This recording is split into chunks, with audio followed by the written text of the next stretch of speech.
김정은은 굉장히 충동적이고 그때그때 분위기에 따라서 정책의 방향성이 매우 크게 바뀝니다. 북한의 그 주요 정책을 담당한 엘리트들이 어느 장단에 맞춰야 될지를 모른다. 이 장단에 맞췄다가 실패를 하게 될 경우 김정은은 책임을 지지 않죠. 그 아래 단위에 있는 사람들이 다 책임을 지고 숙청당하는 게 지금 북한에서는 수도 없이 반복되고 있거든요. 저는 그렇기 때문에 엘리트들은 결국 김정은 체제에서 본인들의 지위가 안정적이지 못할 것이다 라는 생각 때문에 많이 넘어오고 있고요. 자식이 있는데 그 자식만큼은 자유롭고 민주적인 세상에 살았으면 좋겠다, 본인들이 원하는 꿈을 꿨으면 좋겠다 라는 게 기본적인 어떤 핵심 포인트인 거죠.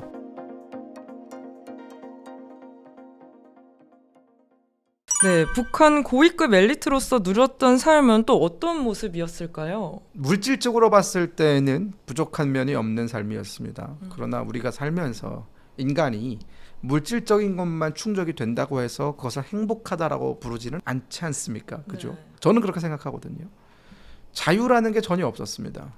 고위층이라고 할지라도 네. 뭐 남한 드라마나 영화 이런 것들을 보는 것이 원천적으로 금지되어 있었고요. 또한 물론 다른 어떤 그 일반 계층의 사람들보다는 이동의 자유라든가 여러 가지 면에서 혜택을 누렸지만 저는 본질적으로 이것이 우리가 만족할 만한 수준의 자유가 전혀 아니었다라는 생각이 들었고, 더더군다나 제가 항상 분노하는 포인트는 엘리트 가문에서 컸기 때문에 이 북한 체제를 결사옹위해야 된다라는 그런 세뇌 교육을 정말 많이 받았고요. 그러다 보니까 김정일이라든가 김일성이라든가 이런 김씨 일가에 대한 어떤 충성도가 제가 북한에 있을 때는 그 누구보다 충성스러운 사람이었을 텐데 그러니까 지나고 보니까 그 모든 것들이 허구였고 허상이었고 거짓말이었다라는 것들을 깨달았을 때 그 느끼는 공허함과 배신감, 이런 것들이 굉장히 컸던 것 같습니다. 근데 처음부터 그렇게 어렸을 때부터 교육을 받으면은 그런 체제에 대한 의심을 하기가 쉽지 않은데 어떻게 그런 의구심이 들으셨을까요?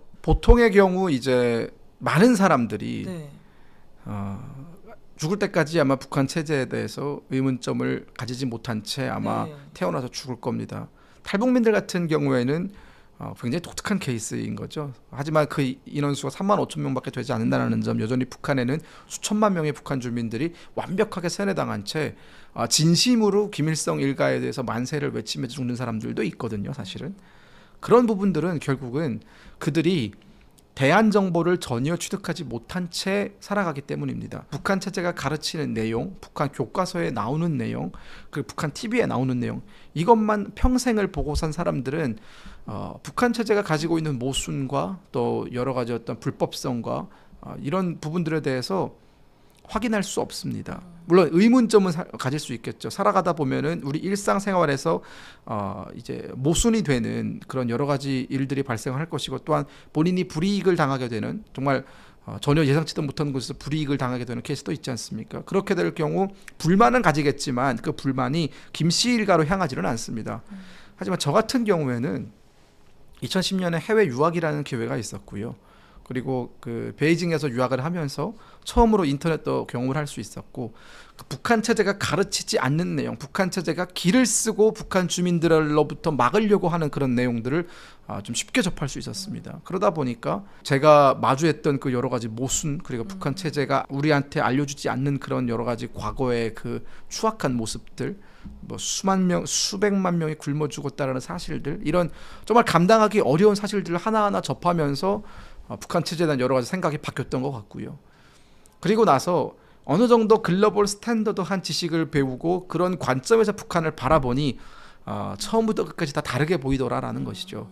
그 전에는 제 기준에서 북한은 꽤 나름 괜찮은 나라였는데, 모든 사실들을 알고 나서 다시 들여다봤더니 이렇게 형편없는 나라는 지구상에 몇 개 없더라라는 그런 생각을 하게 됐고, 그러면서 북한 체제에 대한 어떤 그 반감이 엄청나게 커졌던 것 같습니다.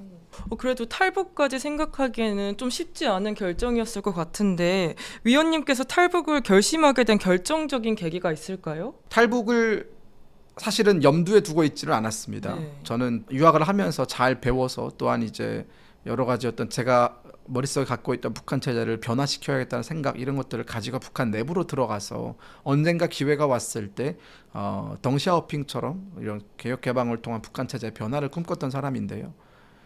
근데 그런 것들을 저 혼자 한 건 아니었고, 함께 유학 나온 유학 친구들과 이제 여러 가지 책 읽는 모임을 만들고 책도 읽고 신문 기사도 읽으면서 북한 체제를 우리가 어떻게 변화시킬지에 대한 토론을 자주 했었습니다.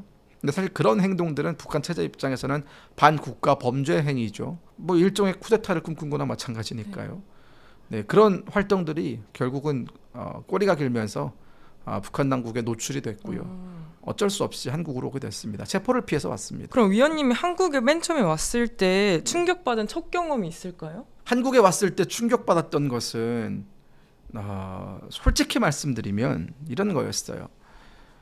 우리가 자유민주주의 국가에서 살고 있지 않습니까? 진행자님 같은 경우에도 제 또래로 보이는데 저보다 네. 좀 어려 보이시는데 태어났을 때부터 자유가 있지 않았습니까? 네. 그렇죠? 그리고 민주주의가 이미 완료된 세상에서 태어나셨고 근데 그런 사람들이 오히려 자유와 민주주의에 대한 중요성을 조금은 망각하고 살아가고 있는 모습을 보면서 저는 엄청나게 큰 충격을 받았습니다. 더 구체적으로 말씀을 드리면 저 같은 경우에는 목숨을 걸고 자유를 쟁취한 사람이기 때문에 자유의 소중함을 누구보다 잘 알고 있거든요. 그런데 그 자유라는 것은 결국은 우리 일상생활 곳곳에서 우리한테 찾아옵니다. 그런데 제가 한국 사회를 보면서 굉장히 많은 불편함을 느꼈던 거는 우리는 누구나 표현의 자유가 있거든요. 그러나 그 표현의 자유가 나의 기준에 맞지 않으면 우리는 집단 린치를 가하는 것에 있어서 어떠한 죄책감도 느끼지 않습니다. 저는 수많은 연예인들이 악플과 여러 가지 어떤 도를 넘는 비난 때문에 운명을 달리하는 경우를 정말 많이 봤고 근데 그렇게 악플을 남겼던 사람들은 결국은 그 누구도 책임을 지지 않죠. 그 사람들은 자유를 남용하고 있는 겁니다. 즉 본인한테 댓글을 쓸 자유가 있다라는 것은 결국은 그 댓글에 대해서 책임을 져야 되는 권리도 있는 것이고 의무도 있는 것인데 그것에 대해서는 망각하고 오직 본인의 어떤 여러 가지 매우 단편적인 만족을 위해서 지나치게 타인의 자유를 침해하는 그런 행위들을 보고 또한 우리는 연예인이 뭔 잘못을 하지 않아도 반드시 사과를 해야 되고 뭔가 이런 집단적으로 우르르 몰려다니면서 독재 국가에서나 볼 법한 그런 행위들을 하는 걸 보면서 저는 굉장히 큰 충격을 받았고 또한 그런 사람들의 어떤 생각을 세뇌하고 한 것으로 선동하고 이런 선동이 너무나 자유롭게 일어나는 것들을 보면서 우리의 자유민주주의가 아주 취약한 지점에 있다라는 생각을 했고 그 지점이 저는 여전히 지금도 저한테는 충격적인 포인트고 이것들을 해결하기 위해서 좀 다양한 어떤 방법을 생각을 하고 있습니다. 맞아요. 그런 게 참 한국에서도 문제가 많이 되고 고쳐야 될 점인 것 같아요. 네, 그러면 그거 외에도 한국에 정착하시면서 탈북민 입장에서 이건 조금 한국에서 생활하면서 힘들 수 있겠다 하는 게 있을까요? 힘들다라고 하면 다 힘들고요. 괜찮다라고 생각하면 다 괜찮습니다. 결국은 네. 관점의 차이인 것 같아요. 사실 저도 얼마 전에 제 책을 하나 썼는데요. 그 책에 아마 제가 이제 정착을 하면서 겪었던 어려움들을 쭉 썼습니다. 근데 제가 그 책을 쓰면서도 느꼈던 것이 굳이 어려움을 찾아내야 돼서 쓴 것들이지만 저는 그게 그렇게 어렵다라고 느끼진 않았거든요. 예컨대 우리가 보편적인 기준에서 보면은 탈북민 즉 이방인이기 때문에 우리 사회에서 사는 건 어렵습니다. 특히나 대한민국이 모두에게 그렇게 항상 활짝 열려 있는 나라는 아니지 않습니까? 네, 우리가 뭐 이민자들에 대해서 항상 열려 있는 마인드고 누가 오든지 간에 웰컴하는 나라는 아니거든요. 물론 탈북민들에 대해서는 우리 사회에 따뜻한 시선이 있었고 우리 정부에 정말 분에 넘치는 그런 지원들이 있었고 지금도 여전히 우리 탈북민들을 응원하시는 분들이 있습니다. 그러나 이 영상에 올라가면 아마 댓글에도 달리겠지만 니네 나라로 돌아가라 뭐 저 북한놈 뭐 이런 정말 원색적인 욕도 많이 달리고 그러거든요. 그런 부분들 즉 사회로부터 여전히 이방인으로 취급받는 것 우리는 엄연히 대한민국 국민이고 전 엄청나게 많은 세금을 내고 있는 사람 중에 한 명인데 그럼에도 이제 우리는 그 커뮤니티에서 어떤 독립적인 자아로 인정받지 못하고 항상 탈북민이라는 카테고리에 묶여서 취급을 받는다라는 점 뭐 그 이외에도 더 많죠. 저는 부모님이 없이 한국에 오다 보니까 21살의 나이에 완전 제로 베이스에서 모든 것들을 시작해야 됐었거든요. 뭐 저를 도와줄 수 있는 사람 친척도 없었고 아는 사람 한 명 없는 곳에 달랑 통장에 300만 원 정도 있었고 그건 국가로부터 받은 지원금인데 이제 그게 끝이었어요, 사실은. 그걸 가지고 이제 정착을 시작을 해 나가야 했던 것이었고요. 그러니까 그런 부분들에 있어서 순간순간이 다 고비였고 순간순간이 다 어려움이었습니다. 뭐 핸드폰을 어디서 사는지도 모르고 인터넷을 어디서 어떻게 끌어오는지도 모르고 학교는 어떻게 지원해야 되는지 정말 신생아였거든요. 이 사회에 대해서는. 근데 그런 모든 과정을 겪으면서 여기까지 왔는데 생각해 보면은 그런 어려움들을 마주할 때마다 그것을 극복하고 넘어갈 때마다 저는 굉장히 큰 쾌감을 느꼈어요. 하나하나 적응해 나간다라는 것. 그리고 시청자분들께서 느끼시겠지만 저는 북한 사투리를 사용하지 않습니다. 그런 점에 대해서도 사실 물론 갑론을박이 있습니다. 북한 사투리를 굳이 왜 사용하지 말아야 되느냐라는 갑론을박이 좀 있지만 이 사회에 적응하기 위해서 저는 정말 피나는 노력을 했고 아나운서들이 하는 그런 볼펜을 입에 물고 발음을 하는 연습도 저는 한 2년 가까이 했었거든요. 근데 그런 과정을 통해서 저의 그런 노력들이 보상을 받고 여러 사람들로부터 인정을 받을 때 고생했다라는 느낌보다는 잘했다라는 그런 느낌이 더 많이 들어서 모든 건 관점의 차이다라는 말씀을 드리고 싶어요. 이게 내가 느끼는 것들이 고난이다고 생각하면 앞으로 남은 모든 인생이 다 고난일 것이고요. 고난이지만 나는 이것을 극복할 수 있다고 생각하면 뭐든 극복할 수 있습니다. 진짜 대단하신데요. 근데 그러면은 지금 북에 아직 부모님이 계신 건가요? 그렇게 추정이 됩니다. 제가 한국에 온 네. 뒤로는 사실 제가 연락을 한 번도 못했기 때문에 아버님은 돌아가신 걸로 제가 알고 있고요. 그리고 네, 어머니는 추방된 걸로 알고 있습니다. 근데 탈북하는 게 정말 쉽지 않잖아요. 그 과정도 되게 어렵다고 들었어요. 네. 그럼 그 과정에서 약간 생명의 위협 같은 걸 느낀 적도 있을까요? 저의 탈북 스토리는 사실 네. 다른 북한 이탈 주민들보다는 덜 극적입니다. 그분들은 사실 두만강을 일단 건너서 중국 대륙을 횡단을 해서 동남아까지 가야 되는 그 정말 어려운 과정을 거쳐야 되고 그 과정에서 중국 공안에 붙잡혀서 북송되는 경우도 정말 허다하게 많이 있거든요. 하지만 저는 베이징에서 유학을 하면서 비행기를 타고 한국으로 왔기 때문에 진짜요? 네, 그래서 저는 사실 다른 탈북민들에 비해서는 그렇게 극적인 그런 탈북 스토리 그런 것들은 좀 없습니다. 오히려 네. 이 방송을 보시는 시청자분들이 다른 탈북민들의 어떤 탈북기를 보면서 그들의 자유를 찾기 위한 여정이 얼마나 힘들었는지 네. 얼마나 처절한 과정인지를 좀 봐주시면 좋겠다라는 그런 당부의 말씀도 드리고 싶습니다. 저를 기준으로 보시면 안 돼요. 저도 진짜 많이 봤거든요. 그래서 굉장히 힘든 과정이셨겠다 했는데 비행기를 타고 오셨다니 좀 놀랐어요. 네, 그래서 저는 어디 가서 네. 이 탈북 과정을 잘 얘기하지 않습니다. 그렇구나. 그럼 비행기를 타고 한국행 티켓을 중국에서 끊고 오신 거예요? 그렇다고 볼 수 있죠. 근데 위원님처럼 북한 내부에서 이렇게 고위급 엘리트들이 이제 탈북이 이어지고 있다고 들었어요. 예. 이거 핵심 원인이 뭐고 이게 북한 체제 변화의 시그널이 될 수 있을까요? 저는 충분히 시그널이 될 수 있다고 봅니다. 북한의 엘리트들의 어떤 이탈이 가속화되는 것은 통계적으로 볼 수 있는데 지금까지 우리가 통일부나 국정원에서 고위직 탈북자라고 규정짓는 사람들이 있습니다. 그 사람들이 한 170명에서 210명 정도 됩니다. 근데 그 중에서 김정일 시대에 넘어온 고위급 탈북자의 숫자는 50명이 채 되지 않습니다. 그러면 그 3배 이상에 달하는 숫자가 김정은 집권 10년 동안 넘어온 사람들이라는 것이거든요. 그만큼 이 압도적인 숫자의 차이를 보이는 것은 김정일 체제 때보다 김정은 체제가 북한 엘리트 입장에서는 훨씬 불안정하게 느껴진다라는 것이고요. 물론 불안정하게 느껴지는 건 여러 가지 요소가 있습니다. 첫 번째는 김정은의 그 무자비한 그 숙청의 정치, 그런 것들 때문에 본인도 언제든지 목이 잘릴 수도 있다라는 그런 두려움이 있는 것이고요. 두 번째는 김정은 체제가 과연 존속할 수 있을 것인가에 대한 어떤 그런 두려움 혹은 불만 혹은 이제 위기감 같은 게 있는 겁니다. 김정일 시대 때를 우리가 공통적으로 들여다보면 뭐 북한 인권이라든가 뭐 여러 가지 북한 경제라든가 그런 것들은 여전히 지금과 그때랑 크게 다를 바 없이 안 좋았지만 한 가지 장점 아닌 장점을 꼽는다면 예측 가능성이었습니다. 김정일은 어느 정도는 예측 가능한 사람이었고 김정일은 나름의 합리성을 갖춘 사람이었어요. 그것은 김정일과 직접적인 대화를 나눠봤던 한국의 수많은 정치인들이 똑같이 얘기하고 있는 겁니다. 오해하시지 말라고 미리 말씀을 드리지만 저는 김정일을 그 누구보다 싫어하는 사람입니다. 그러나 오직 김정일과 김정은 두 사람을 비교한다면 김정일은 예측 가능했고 안정적인 사람이었습니다. 근데 김정은은 굉장히 충동적이고 그때그때 분위기에 따라서 정책의 그 방향성이 매우 크게 바뀝니다. 그 말은 엘리트가 북한의 그 주요 정책을 담당한 엘리트들이 어느 장단에 맞춰야 될지를 모른다. 결국 만약 이 장단에 맞췄다가 실패를 하게 될 경우 김정은은 책임을 지지 않죠. 그 아래 단위에 있는 사람들이 다 책임을 지고 숙청당하는 게 지금 북한에서는 수도 없이 반복되고 있거든요. 네. 저는 그렇기 때문에 엘리트들은 결국 김정은 체제에서 본인들의 지위가 안정적이지 못할 것이다라는 생각 때문에 많이 넘어오고 있고요.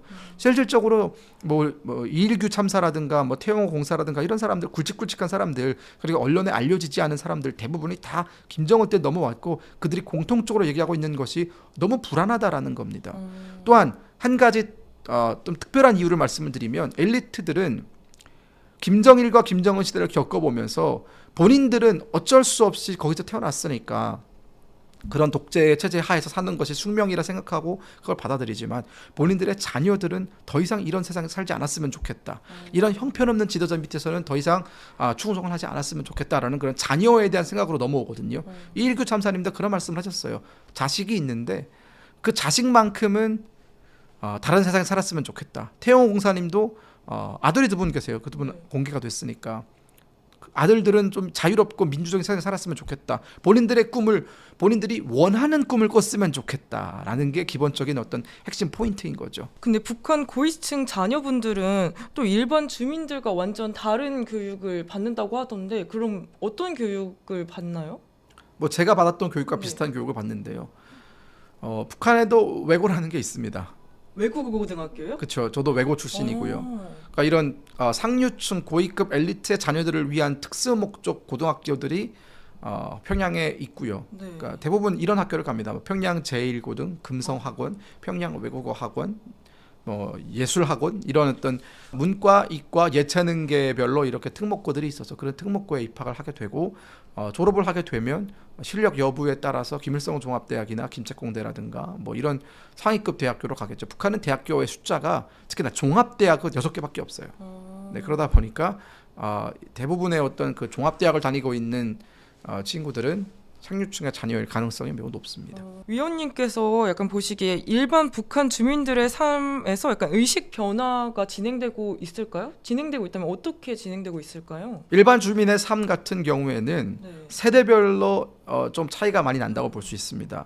기성세대, 즉 80년대 이전에 태어난 세대는 80년대 혹은 그 이전에 태어난 세대 같은 경우에는 기본적으로 북한 체제에 대한 신뢰가 조금은 남아 있습니다. 그렇게 된 근거는 북한도 항상 못 살았던 건 아니거든요. 그렇죠. 네, 북한도 60년대, 70년대에는 대한민국과 경쟁했을 때 뒤처지지 않는 경제력을 가지고 있었고 그들만의 복지 체제라든가 특히나 사회주의 특유의 그 공급 체계가 잘 살아 있을 때에는 북한도 나름 살만한 세상이었습니다. 물론 인권은 여전히 그때도 없었죠. 그러나 90년대 이후에 태어난 세대, 저는 91년생인데 90년대 이후에 태어난 세대는 북한이 단 한 번도 정상적인 국가였던 적이 없습니다. 고난의 행군, 1994년부터 97년까지 대규모의 아사 사태가 발생했던 고난의 행군을 목격하면서 국가가 완벽하게 몰락하는 모습을 지켜봤고 그 몰락하는 과정에서 뿔뿔이 되살길만 찾는 그런 권력 엘리트들의 모습을 보면서 이 나라는 실패했구나라는 그런 생각을 할 수밖에 없었고요. 그렇기 때문에 장마당 세대라고 부르는 이 북한의 시장에 직접적으로 영향을 받은 북한의 시장주의가 만연화되면서 이 북한의 시장에 의해서 생존을 할 수 있었던 세대는 시장 시스템에 훨씬 더 많은 신뢰성을 가지고 있고 북한 체제에 대해서는 아주 가벼운 정도의 어떤 신뢰감만 가지고 있습니다. 그것이 기성세대와 그들을 구분짓는 굉장히 큰 차이점이고 그러다 보니까 그들은 남한의 드라마라든가 영화라든가 이런 한류 문화에 굉장히 열광적인 세대가 되어버렸고 그러면서 김정은도 이 북한의 청년 세대를 단속하기 위해서 다양한 악법들을 만들어내고 있고 지금 북한의 상황은 청년 세대와 이 북한 정권 간의 이른바 보이지 않는 전쟁 중이다라고 보시면 될 것 같습니다. 말씀하신 것처럼 이제 북한의 MZ세대 주민들 사이에서 그런 변화가 일어나고 있는데 그럼 북한에서도 약간 시위 같은 게 일어날 수 있을까요? 어렵습니다. 근본적으로 어렵습니다. 그러면 뒤에서 모르게 이렇게 결사 조직 같은 게 생겨서 활동하고 계신 걸까요? 그런 건 몇 개 있죠. 2022년에 북한이 전국 당 일꾼들에게 배포한 자료에 따르면 중학교 물리교사가 자유민주주의 이념을 따르는 정당을 만들려고 했다가 적발되는 일이 있었습니다. 네. 그런 사실들은 사실은 잘 공개가 안 되는데 네. 북한 당국이 그걸 공개를 했습니다. 그러면서 청년 세대의 사상 문화 상태에서 매우 심각한 이탈이 발생하고 있다라는 점에 대해서 그들이 인정을 했거든요. 그러니까 그런 점에서 사실상 보이지 않는 이 북한 네. 청년 세대의 어떤 반항적인 움직임이 있다라고 볼 수 있죠. 여러 가지 증거가 있습니다. 그럼 북한 내부에서 이제 결국 나중에 MZ 세대가 북한 내부를 이제 운영할 텐데 그럼 북한 체제가 완전하게 바뀔 가능성도 배제할 수는 없겠네요. 그 가능성을 우리가 높이기 위해서는 우리가 꾸준히 북한의 MZ 세대에게 그들이 필요로 하는 정보를 전달할 필요가 있습니다. 즉 남한 드라마 몇 개 봤다고 사실 모든 사람들이 다 개혁적으로 변하지는 않거든요. 권력이라는 것은 그 자리에 올라가게 되는 순간 수송의 욕심이 있습니다. 그러니까 권력은 잡기 전에는 항상 개혁적이에요. 모든 사람들은. 왜냐하면 개혁을 외쳐야 내가 그 권력의 자리에 갈 수 있거든요. 하지만 권력을 손에 넣게 되면 모든 사람들은 다 수세적으로 돌아섭니다. 지켜야 되거든요. 네. 그렇기 때문에 MZ세대도 마찬가지입니다. 지금은 뭔가 북한 체제가 마음에 안 들고 여러 가지 면에서 개혁해야 될 것들이 보이고 그래서 여러 가지 요구를 할 수 있지만 그들이 권력을 잡게 되면 똑같이 보수적으로 돌아설 가능성이 있습니다. 그렇기 때문에 우리가 그들한테 꾸준히 북한 체제가 근본적으로 변화하기 위해서 필요한 것들을 전달할 필요가 있고 그들이 단지 어떤 드라마 몇 개 보고 한국에 대한 우호적인 생각 혹은 북한 체제에 대한 의구심을 갖는 것을 그치는 것이 아니라 자유와 민주주의에 대한 정보들을 끊임없이 그들에게 전달을 해서 정말 대한민국의 우호적인 사람들로 영원히 만드는 것이 무엇보다 중요하다는 생각이 듭니다.